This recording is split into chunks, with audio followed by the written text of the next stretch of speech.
At 4 in the morning, before the first grey light touched the surface of the Hudson, the streets of Lower Manhattan filled with sound.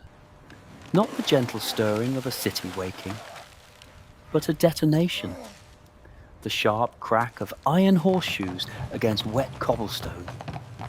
The groan of wagon wheels carrying fish that still moved in their crates.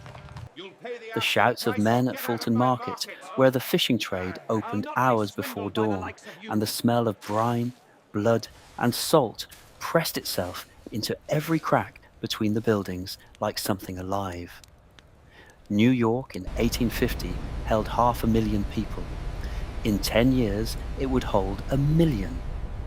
The city grew faster than architects could draw, faster than engineers could plan, faster than anyone could make sense of what was happening to this thin strip of island at the edge of the continent. On Fifth Avenue, limestone mansions stood behind iron fences, where servants in white gloves served breakfast at 9. In those same buildings slept people who had never once laid eyes on the points. The triangular wedge of land at the island's southern tip, where 60,000 immigrants pressed themselves into buildings without ventilation, without plumbing, without any reasonable expectation of tomorrow. 5 points. By most estimates, the most densely populated patch of earth on the planet at that moment. Irish who had fled the Great Famine with nothing but the clothes they crossed in. Sicilians, free black men and women from the south, Jews from Poland, from Prussia, from places that no longer existed on any map. All of them arrived here, into this collision of languages, smells, violence, and extraordinary, unextinguishable human energy. A 6-story building on Mulberry Street housed 70 families, not apartments, families, 1 room each, inner rooms with no windows, no running water. The tap was in the courtyard, shared between neighbours, and rats with no hierarchy of preference. Sewage ran openly along the gutters between the feet of pedestrians and the wheels of passing carts. And still, people lived. Not survived, lived. By 6 in the morning, the streets had become a single organism with no centre and no edge. Newsboys, children of 8 and 10 years old, sprinted through the dim light with stacks of the New York Tribune and the Herald tucked under their arms, screaming headlines at anyone within range. They knew every alley, every regular customer, every dog on their route. In a single day, such a boy ran 12 miles and earned enough pennies for bread and beans and counted that a reasonable outcome. The market on Broad Street opened as if someone had simultaneously unlocked 1,000 doors. Butchers in grease-blackened aprons hung beef carcasses directly on iron hooks bolted to the building fronts. No glass, no refrigeration, no concession to the July heat. Flies, the smell of warm meat in morning air. A modern person would turn away at the corner. The lines were long anyway, because food here cost less than anywhere else on the island, and cost was the only variable that mattered. Broadway at 7 in the morning was impassable. Horse-drawn omnibuses, long open carriages carrying 20 passengers, sat locked in tangles of traffic that differed from the gridlock of a century and a half later only in the sounds they made. Drivers cursed in 4 languages. Passengers were late. Horse manure covered the cobblestones several inches deep across the entire length of the avenue, and a dedicated workforce of men, almost exclusively recent immigrants, shoveled it into carts from dawn to dusk without pause, a task that renewed itself faster than it could be completed. Business in 1850 was not conducted in offices. It happened in the street, in coffee houses, in the middle of a crowded sidewalk with a handshake and no paperwork. Textile merchants from the Lower East Side rolled their bolts of fabric directly onto the pavement and negotiated prices standing up, surrounded by noise. Brokers from Wall Street gathered at Delmonico's at 8 in the morning and decided over coffee and oysters where the country's money would move that week. Oysters. They were food for the poor.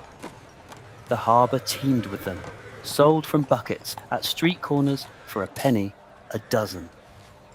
Street vendors stood on every major intersection, and a labourer could eat lunch standing up without spending anything he would miss. In 20 years, the oyster beds would be stripped to nothing. In 1850, they were inexhaustible, or seemed so, which in this city amounted to the same thing. By midday, the city displayed its contradictions with the precision of a surgeon. On Fifth Avenue, women in wide crinoline skirts rode out in lacquered carriages toward the upper end of the island, where Central Park did not yet exist. It would be carved out of the landscape in 7 years, and to build it, the city would demolish an entire settlement of black farmers who had lived and worked on that land for decades. In 1850, none of that had happened yet. There was just the open road, the horses, the parasols catching the summer light. 3 miles south, women of the same age carried laundry baskets on their heads across 6 city blocks to the riverbank, where they beat other families' sheets against stone for 25 cents a day. Their children ran alongside them barefoot on the cobblestones through July. The soles of their feet grew hard as boot leather by August. Between these two worlds moved thousands of people, both worlds depended upon, and neither acknowledged. Washerwomen, lamplighters, chimney sweeps, knife grinders pushing carts fitted with pedal-powered whetstones. Women who sold hot corn from iron kettles at street corners, calling out in voices that carried half a block. The invisible economy, without which the visible city would have stopped functioning within 24 hours. After dark, New York did not sleep. It changed its face. Broadway below 14th Street transformed when the gaslights came on. The flames reflected in shop windows, carriages deposited women in fur-trimmed capes at theatre entrances, orchestras tuned up behind doors that opened onto the sidewalk and let the music spill out into the warm night air. Melodramas, comedies, variety shows. The middle class of the city dressed carefully and paid carefully and laughed at the right moments and went home feeling they had participated in something civilized. 4 blocks away, the saloons of 5 Points never closed. For a nickel, a man could drink enough gin to make the room tilt. Fiddles played Irish reels the same way they had been played in Cork and Galway, only instead of peat smoke, the air held tobacco. And instead of a green hillside outside the window, there was a brick wall 6 feet away. People danced in rooms so packed and low-ceilinged that a tall man brushed the plaster with his knuckles. They danced because after the work and the cold and the grief of displacement, the body still demanded something that felt like joy, and dancing was the cheapest form available. At 3 in the morning, when even the saloons had gone quiet, Fulton Market stirred again. New wagons, new men unloading crates by torchlight, new fish. The whole engine turning over before the previous day had fully ended. New York in 1850 did not know what it was becoming. It did not know about the skyscrapers, the subway, the bridges that would eventually stitch the boroughs together into something enormous and permanent. It did not know about the Civil War coming in 11 years, the draft riots coming in 13, the epidemics and the fires and the long decades of building and tearing down and building again.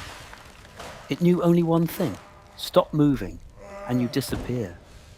So it moved, filthy, loud, radically unequal, brutally alive, a city that had made a decision somewhere in its foundations that momentum itself was a kind of survival, and that the only unforgivable sin was stillness. By 4 in the morning, the fish arrived again, and the city opened its eyes.